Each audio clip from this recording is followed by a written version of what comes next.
Hello and welcome to the international discussion on the Creative Society TV. Today, we are continuing to discuss important topics that were raised at the international conference, Global Crisis, Time for the Truth, that took place on the 4th of December, 2021. This large-scale event was created by thousands of volunteers from all over the world and simultaneously interpreted into 100 languages. One of the most heartbreaking and vital topics that we will continue to discuss today is the topic of refugees and human slavery. And today I would like to welcome my co-host, who is Dr. Anita Kulkarni, who will introduce the guests of our discussion. Hello, Anita, and welcome. Hello, thank you, Olga. Good evening to all. It is a pleasure to be here today, and I would like to welcome our guest, Oli Imori, certified and leading age emotional awareness educator, professional wellness coach, podcaster, speaker from USA, Andrea Van, creator of One Humanity, One Part from Spain, Dr. Somveer Samik, professor, human resource trainer, faculty of management at Gurgaon University, India. Welcome on. Yeah. Yes, and we are happy for everyone to join us today. And thank you that you are not indifferent to the topic of refugees, which we'll be discussing today. And I just want to share with our viewers who have not yet watched the conference on December 4th, the volunteers of the Creative Society Project made a documentary which premiered for the first time at the conference on the 4th of December. And it was on the topic of refugees, human trafficking, and human slavery. And right now, for our viewers who have not yet watched it, we're going to show a 5-minute clip, just a short version of that documentary.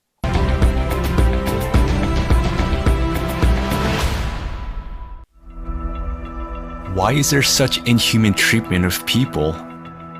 I was thinking about it and decided to figure it out. You will never spend a month without being attacked with a xenophobic attack, because they say as a foreigners we are stealing their work. I've lost that hope of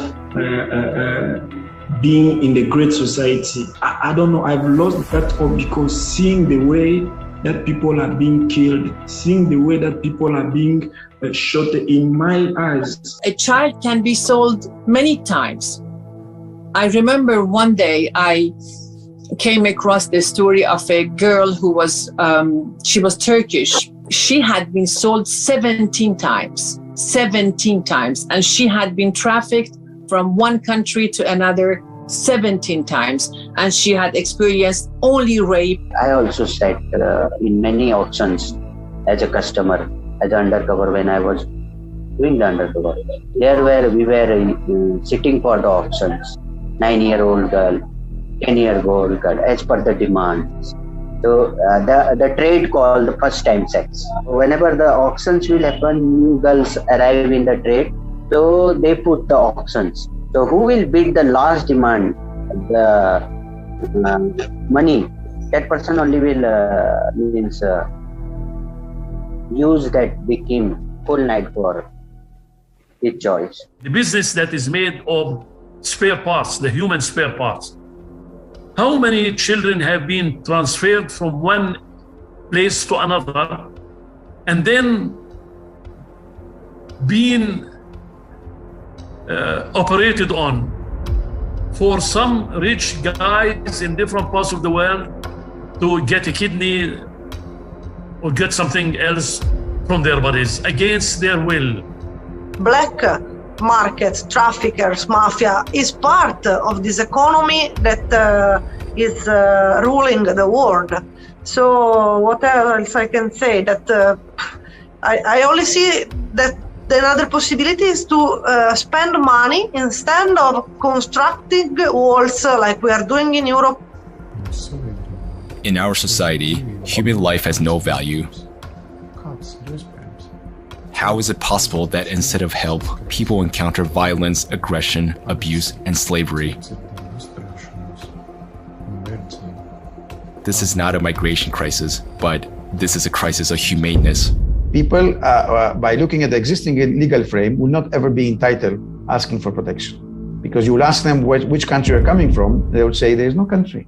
I had a country called X, but the country now is underwater, or I had a village and this village is being totally destroyed or disappearing. It turns out that there are still no effective programs for the resettlement of refugees. For so many years, the United Nations has been working. For so many years, the Refugee Rights Commission has been working. So many humanitarian organizations and NGOs around the world have been working, but there are no working, established or adopted programs on how to work with these refugees. There are none. And the Refugee Commission itself admits this. Now refugees are forced to leave their homes. They face condemnation and cruelty. They are left alone with their misfortune because of the consumerist format of society. Tomorrow's climate catastrophes could be upon us as well. Answer yourself honestly. Are you ready to face what refugees face? Are you sure you won't be in their shoes? That you and your loved ones won't have to go through what they're going through.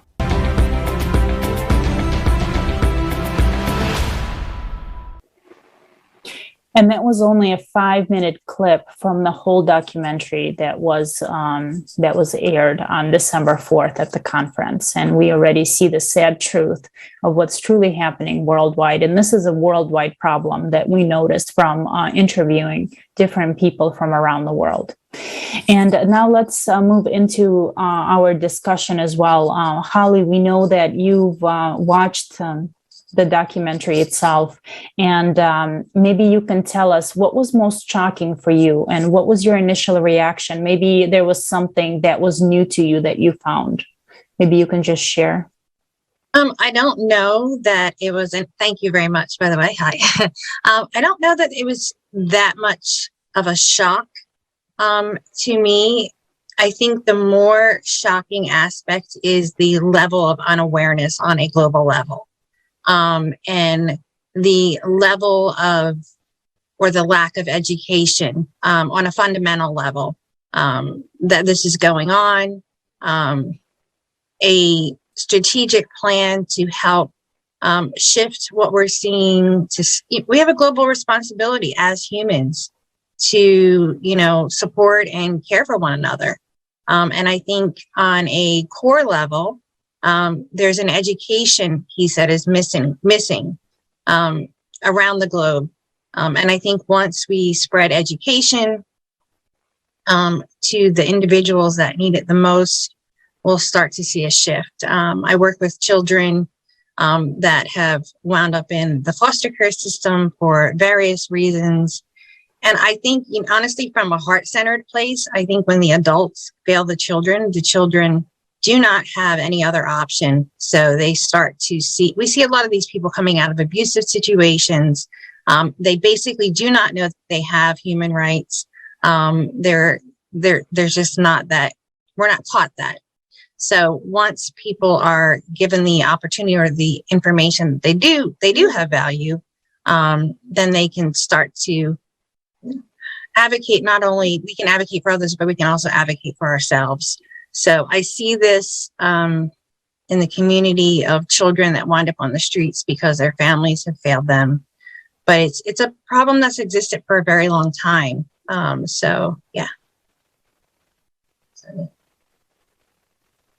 Education is what I'm getting at. Is I think we need to educate the people that need it the most. I think what I was thinking about most was the need for education to the most vulnerable, the people that are the most vulnerable, because we can see it. The people that are educated can see it from an outside perspective. But when you're in it and you don't have the education, then that increases your level of vulnerability. So I think education.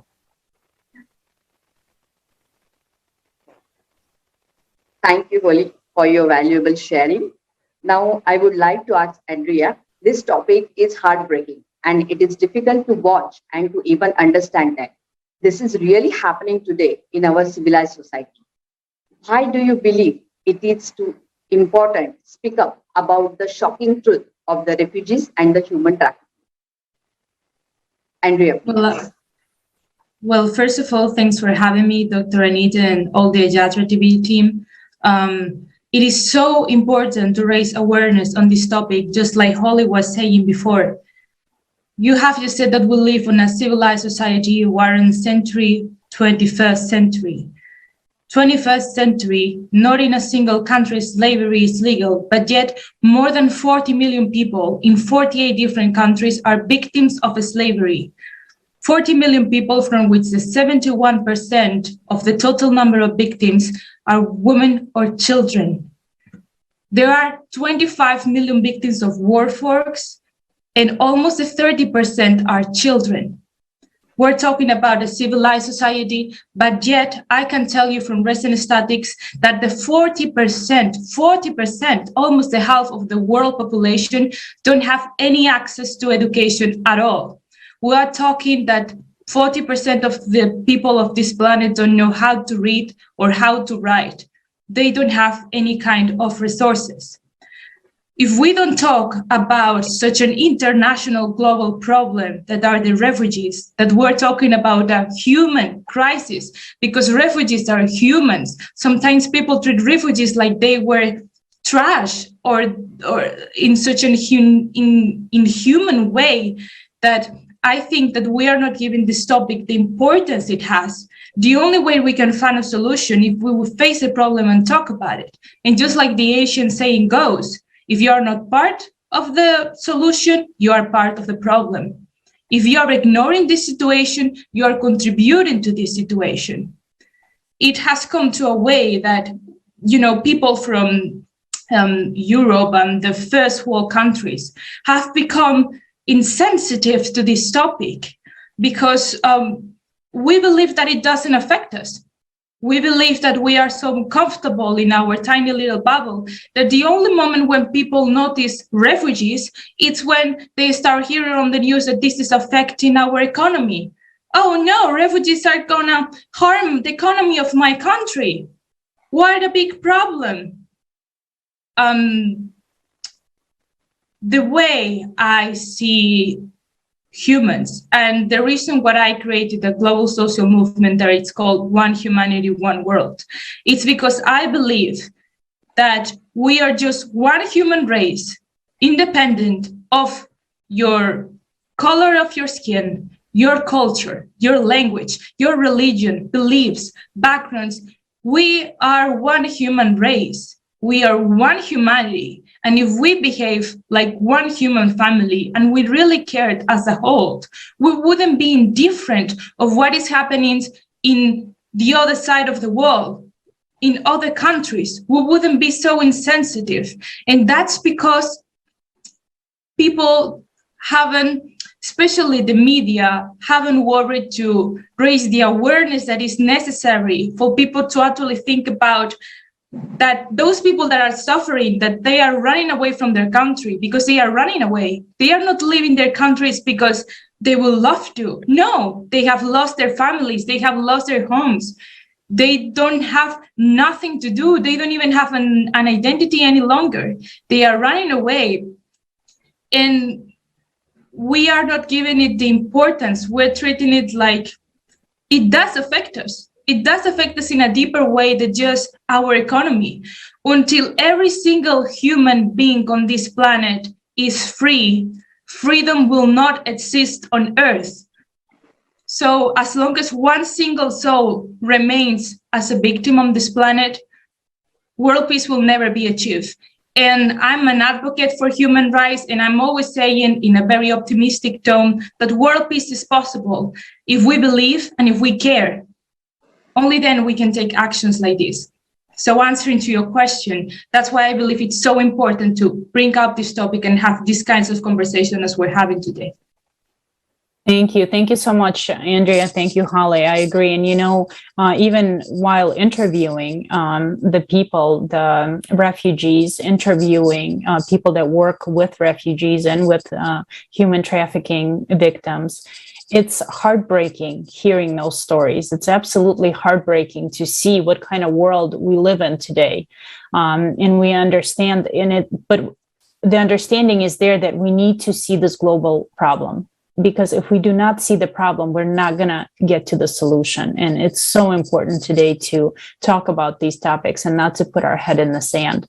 And also, Dr. Samir, if you can say also, what is your feedback on the refugee crisis? And maybe you have witnessed yourself climate refugees because of climate change. Maybe there was some climate change refugees, maybe in India even.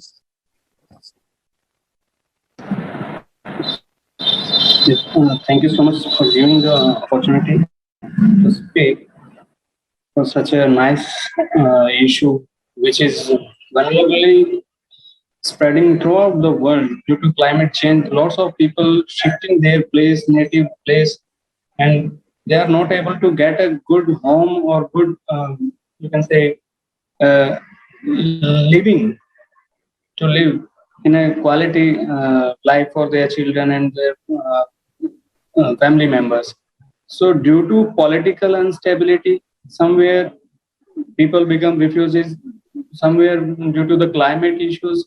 So generally we can see the challenges in 21st century, the climate change rapidly becoming a major part for the citizens of different countries. It might be southern countries or eastern countries. They are shifting their native place. So we need to get some awareness throughout the world about the climatic change. Rivers getting polluted, our forest area burning drastically. Last year we have seen the lots of incidents about the burning forest in different parts of world.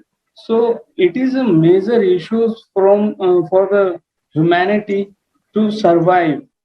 We need to protect our world. We need to protect, or you can say, make a better climate to live. Plant more trees, clean our rivers, protect our species.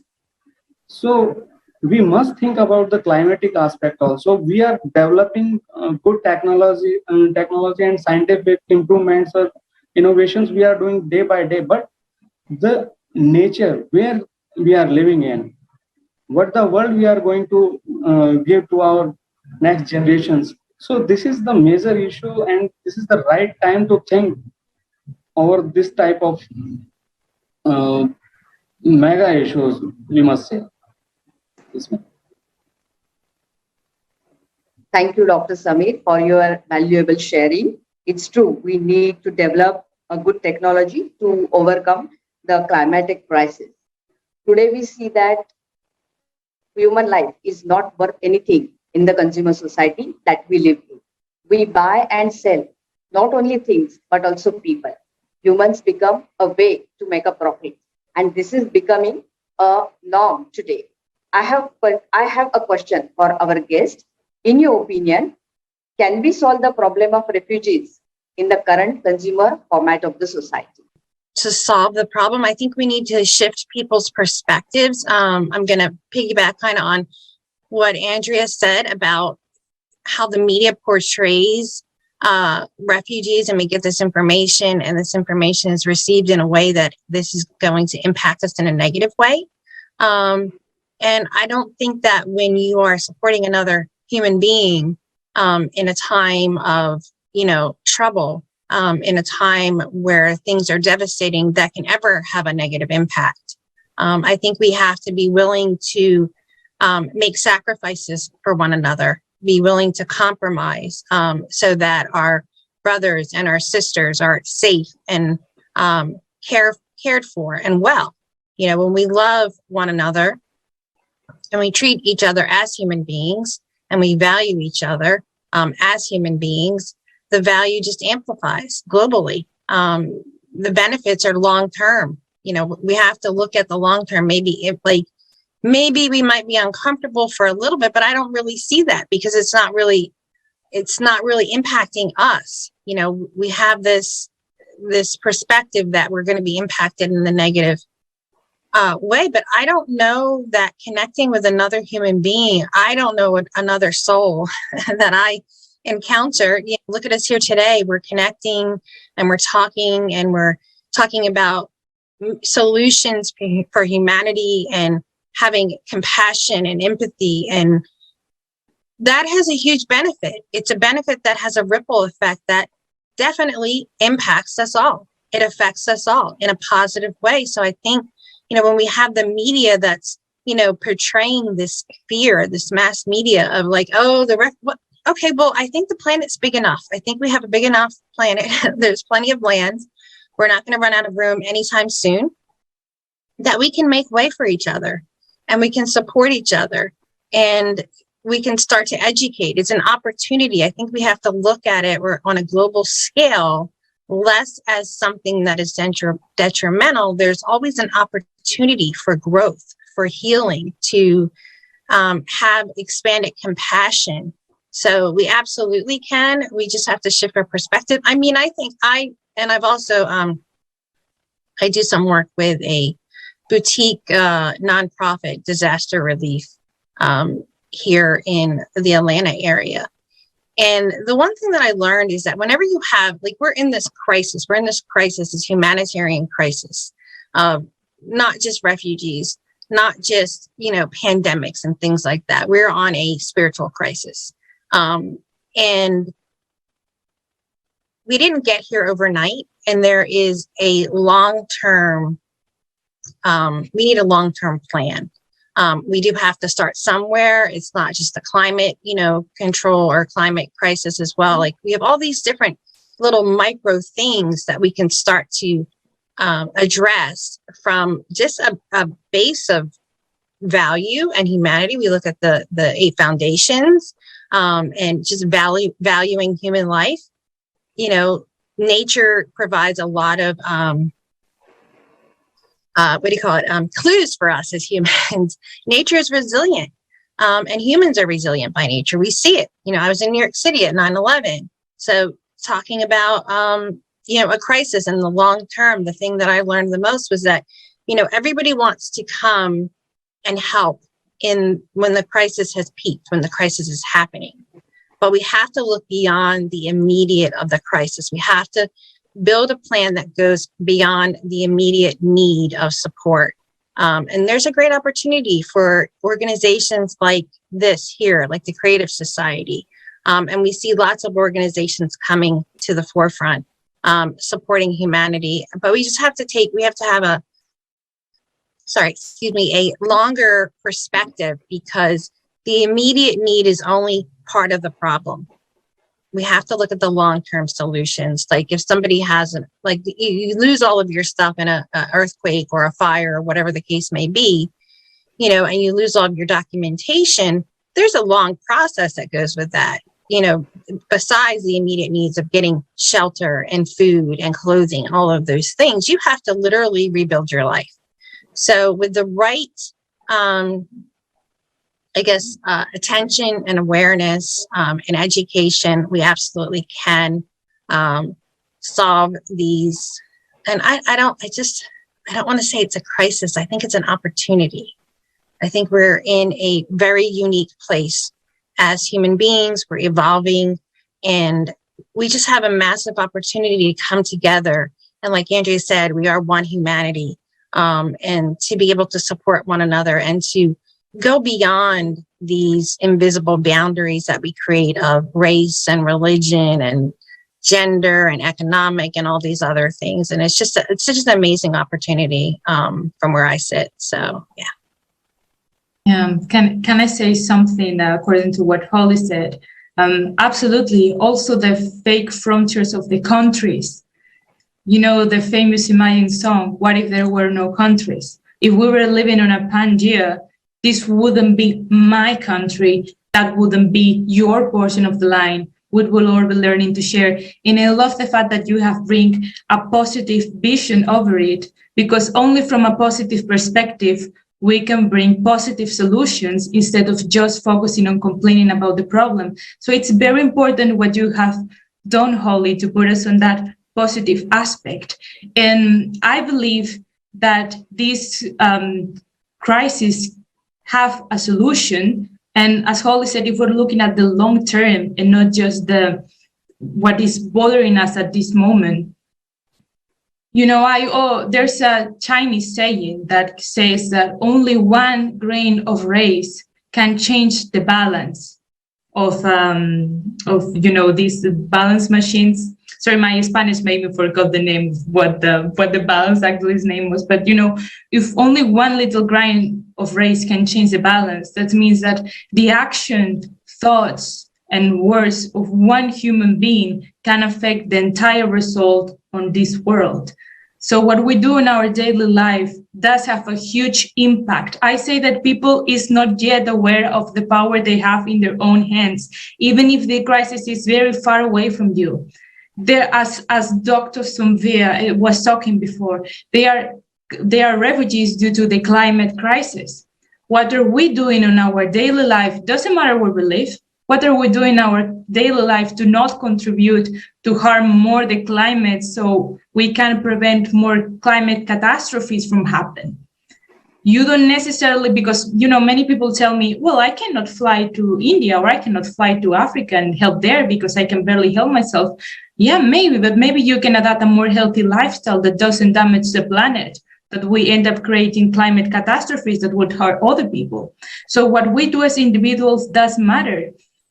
Other way we can help, each of us can help, is, as we were talking before, bringing more awareness to the topic. I work with other organizations and NGOs. One of those is working right now on a refugee camp in Turkey, on the refugee camps of the Syrian refugees. And, we work together to bring education to those children. But I was having a conversation with her and she was telling me, Andrea, these kids on the refugee camps have literally no food, no water, no resources. Am I supposed to teach them how to read if they are starving? People are not aware of that. We come here and the conditions are nefasting, terrible. There's not even a way to describe it. Yet we can make that public. We can show the world, do you see how people is actually living in? They have done nothing to deserve to live that situation. And we have the opportunity to bring that awareness to the rest of the world, because maybe the positive side of this global crisis is that people that is very comfortable on their tiny little bubble, if we make them face a problem, they are forced to say, maybe this shouldn't be happening. Maybe we are the ones that are allowing this to happen. Maybe we can actually do something about it instead of just ignore the problem and pretend that it's somebody else's problem. Because I'm telling you, if that was your mother, your children, your sister, you wouldn't be indifferent. You wouldn't be able to sleep at night. You would care more about the planet. You would care more about every tiny aspect. And again, if we are not giving that importance, it's because we have no access to education. That's why my organization focuses so much on educating the world. If 40% of the world population don't have access to education, that means that over the 40% of the world population don't know what their human rights are, don't know where to stand. So yeah, it's a very important part of the discussion. Thank you. Thank you so much. Dr. Samir, maybe you would like to answer as well. Do you believe that, in the consumer format of society, we can make any changes, or do we need to change the format to the one where human life is of the highest value? Maybe you have something to say as well. Yes, absolutely. Consumer society also can make a change or impact on the refugees' life. So, as our third foundation also saying that human safety, we need to think about the safety, basic needs of the refugees. They need food, they need water, they need shelters. So, we need to make an impact on their life in a practical sense. People are moving country to country and they are lingering on the policies. In 1951, United Nations made a policy for the refugees' safety. But in today's scenario, we are not able to see the impact of that policy, that refugee getting a basic infrastructure to live. Their children are not getting education. They are having zero schooling. So their children also have the right of education. If in any emergency situation, they are shifting from their native place and they are not supposed to getting a behavior from other part, like it may be governmental part or societal part. They are not ready to adopt as a refugees. People think that they are threat for our society.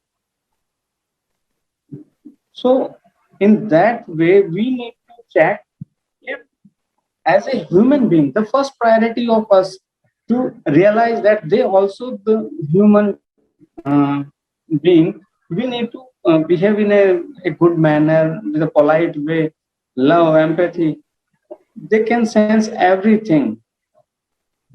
Even a kid, when we ask to give a love, or can say kisses or hug to any, just a single 5-year kid, so he can feel the love. He never know that who is the person who is giving me love or bread and butter, shelter. So be human being, be empathic. So as ma'am said, the basic crisis is human crisis. Intellectual humanity is declining day by day. So this type of feeling we need to generate through our education system, through our policy, government, bureaucrats. This is the main necessity. If nobody want to be refugee by their willness, they are forcefully converting this side. Like in India, Rohingyas is a big issue. Last year we faced the challenges by refugees in Afghanistan, Myanmar. So they also human being. We need to give them a safe environment to their families, to their women, girls, kids. So it's our prime responsibility as a human being, deal as a human being, not as a countryman that he or she belong from that country, make a different behavior to them. No, they all are human being.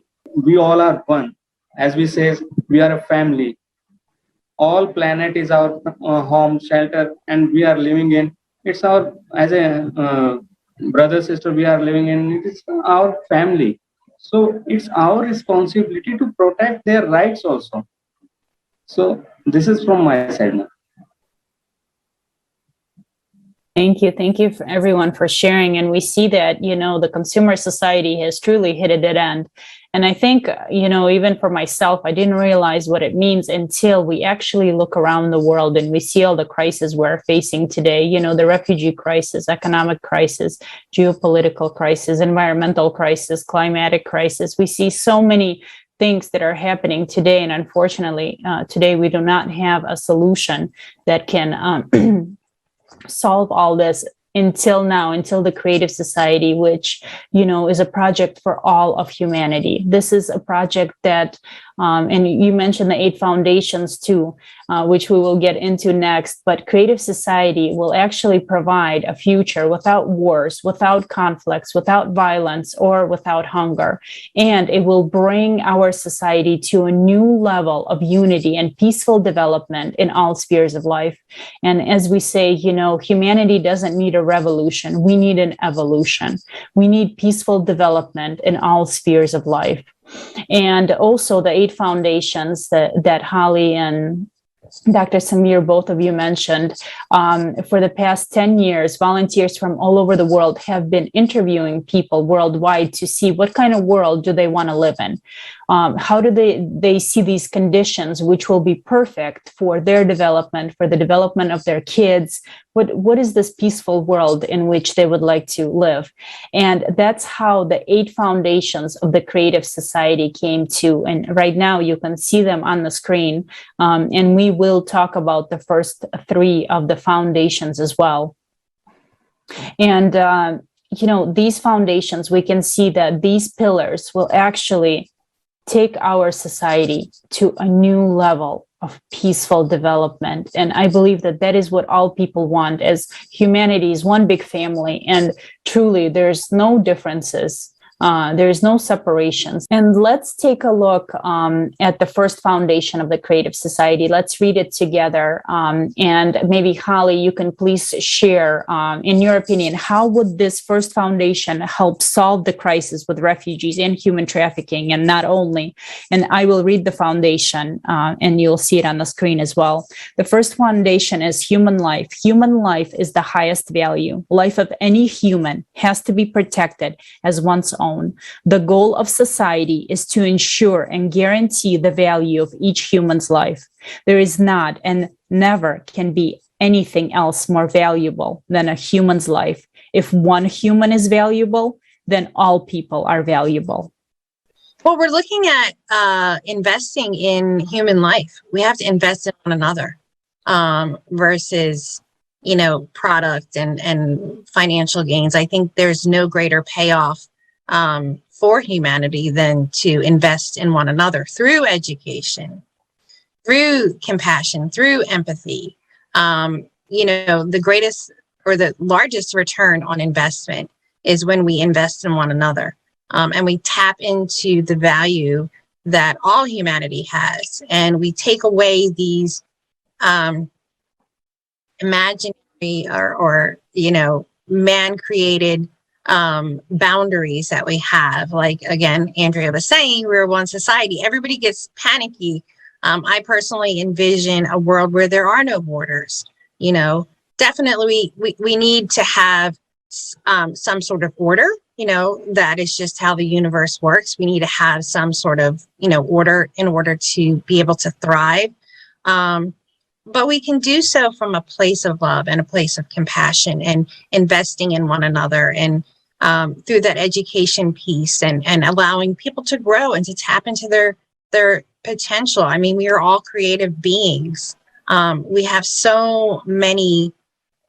I mean, I can't even imagine where humanity, well, I can't imagine where humanity would be if everyone had the same opportunity, if they knew their value and they weren't put into these desperate situations where they felt like they didn't have a choice. If we talk about the trafficking piece, which is so heartbreaking, where parents are selling their children just to be able to survive, to buy a cow so that they can feed their other children. These are uneducated people. They're our most vulnerable section of society globally. So when you have education and you invest in that, then you don't feel as desperate. You don't have that sense of, or that lack of value, I would say. So I think when we invest and you become less vulnerable, you become empowered when you know your true worth, when you know that you have value as a human being, just the core values of just being alive and breathing and being able to contribute. So I think the piece is absolutely, we have to invest in one another. We have to enable people to be able to know their worth and advocate for themselves, their own well-being. We can look out for them as well. We have to, teach them that, the saying that goes, you can teach them, you can either give a man a fish and he'll eat for a day or a week, give him enough fish, but you can teach them. You can teach people how to fish for themselves. And then that way they are not only feeding themselves and their families, but they are also feeding, a village, a community, so it's just that investment piece in teaching people the fundamentals of their value, how to advocate for themselves, how to keep themselves safe, not only physically, but psychologically and emotionally. Give them the tools that are lacking, that they don't know. They just don't know because we don't have that, giving them the tools so that they can develop their intellectual capacities. And when we develop that, then everyone benefits from that. That is the greatest commodity. Humanity, the human being, the human spirit and soul has to be the number one commodity in this society as we transition from a material society into a more human society. Thank you, Holly. It sounds great that investment, it is the greatest investment when we invest in the human life to know the worth of self. Now, Andrea, take a look at the second foundation and please comment how this will improve the current crisis we see. Second foundation, human freedom. Every human is born with the right to be a human being. All people are born free and equal. Everyone has the right to choose. There can be no one and nothing on the earth superior to a human is freedom and its right. The implementation of human rights and freedom must not violate the rights and freedom of others. So, Andrea, please share your views about this. Well, in order to have human freedom, that would represent that human respect should exist. We should give every human on this earth the respect they deserve just by the mere fact of being human beings. That means that even if we're talking about people that don't have access to the education, or they are in worse circumstances because of the place on earth that they have been born to, that means that they deserve the exact same respect and be treated as equals as any other individual of the planet that nowadays have more privilege. That is to say, since as the statement that you just read, every human being is born as an equal, that shows us that no baby on this planet is born being racist. No baby on this planet is born hating with hate. Every human being that is born on this planet is born as a loving creature that sees everything as a source to absorb and learn from.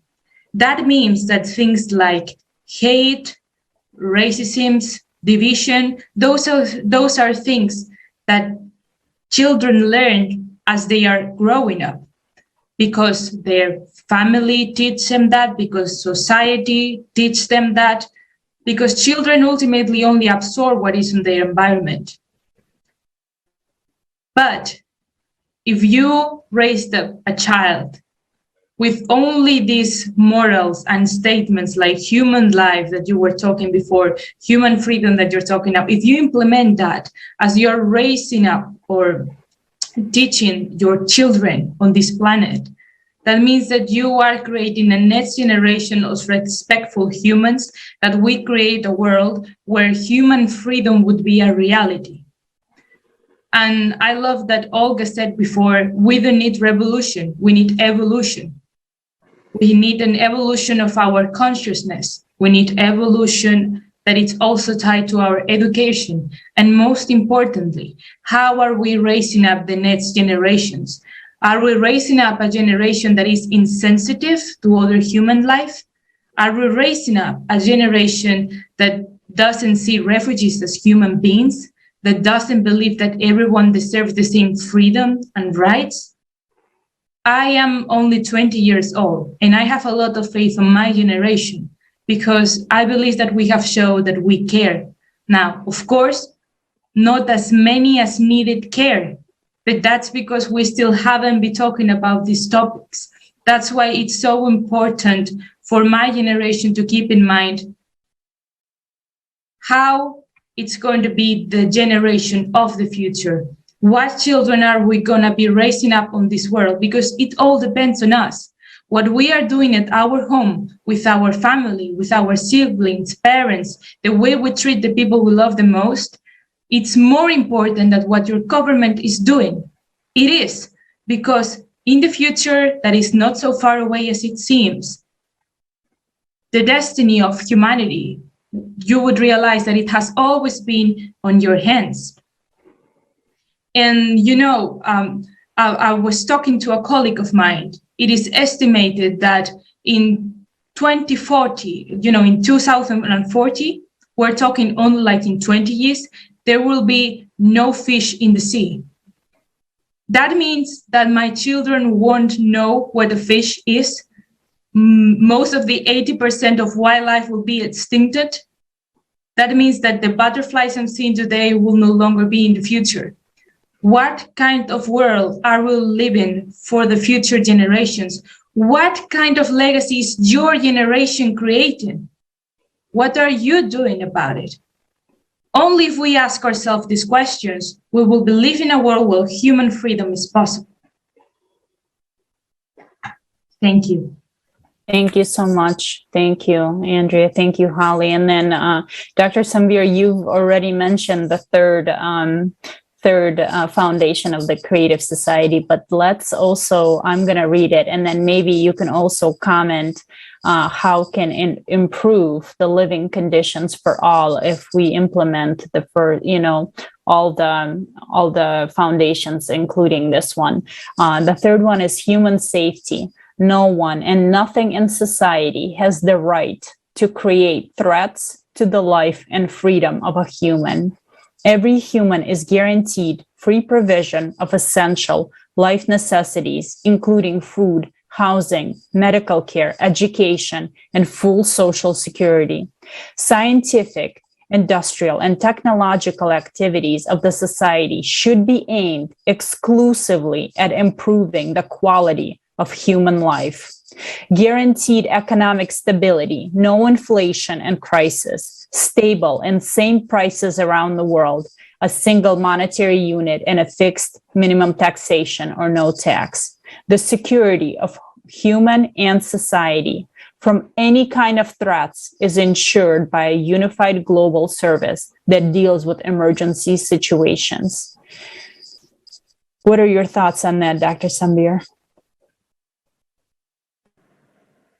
Yeah, human safety is the basic necessity to live in a society. And when we talk about refugees, they needed most this thing. Because when they shifted into another country, the currency changes, climate changes, religious cultural changes, they face at every step in that particular country when they become refugees. So it is the basic need to get the primary safety about the education of their children, about the job. If somebody is becoming refugee and under very worse circumstances, people become refugees. So they must be talented person. They are the citizen of another country, and under the different circumstances, they have to change the native place. So they also have talents. They need job security. We must create job security for that refugees. Those are talented and those who can make a good impact on the society in different countries.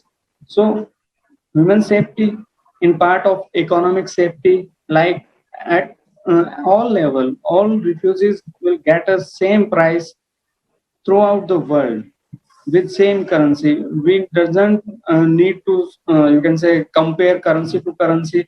So under the poor situation or circumstances, they become refugees. It's our responsibility to adopt them and provide a right kind of atmosphere to live and bringing up their kids in a nice manner. They never want to depend on the different countries and you can say different NGOs, government. They can become sustainable, you can say a suitable citizen for that particular country as a refugee. So they can be productive if we treat them as a resource, if we treat as a human being positive manner. So we need to make a good atmosphere, right culture, adopt them with love and care. It's they are like our brother and sister. We need to club into our society. So so many people in the different parts every day they shifted their native places. They shift and they left their homes. They are into search bread for a night. So it is our prime responsibility to take care of these people. Refugees, not a word. They are human being. They are forcefully getting that situation to live in. Nobody want to become refugee. It's the you can say unfortunately conditions and the you can say poor fate of that particular country, they force their citizens to left their native country. So we must think about the safety. We only then we can create a good atmosphere to live their livelihood in a better way, in a respective manner. They also have dignity. They never want to let down their you can say prime esteem or ego emotions. They also have the good heart. So we must take care of them. Thank you. Over Thank to you you, so ma'am. much. Thank you. It was such pleasure to be part of this international discussion. It's so great to see all people from around the world coming together to talk about one of the most important things. How can we create a better future for all? How can we build this creative society where human life is of the highest value? And today we heard so many incredible examples, so many words of encouragement to show that we're all one big human family. We're all brothers and sisters, and there should not be any division between us. And, we see right now that the future truly depends on the action of each person, and that today humanity is standing on this very, very thin ice. And either the consumer format of society will kill us all, or we will enter this new level of positive development of our civilization. And today, the choice is up to each of us. And also at the conference, Global Crisis, Time for the Truth, we heard many examples of how ugly the consumer format is. And there is no chance it will hold up against those climate threats, which are growing as we speak right now. And that is why the Creative Society is our possibility, our only possibility today, to take the society, to take our civilization to this new level of development. And I would like to thank everyone for being with us today too. It was a pleasure to have this discussion. Thank you very Thank much you. to all our guests today. I would like to end this discussion with a sincere invitation for everyone who is watching us right now to an international forum, Global Crisis. We are people, we want to live, on 7th May 2022 on the Creative Society platform. The purpose of this forum is truthfully and objectively inform humanity about the increasing danger of the climate and environmental disaster, to reflect the real scale of multiple crises of the consumer format of the society, and to consider practical solutions to overcome all the crises by building the creative society around the globe. Be part of history with us and become a part of global solution. So see you all on 7th May. Yeah. Thank you, everyone.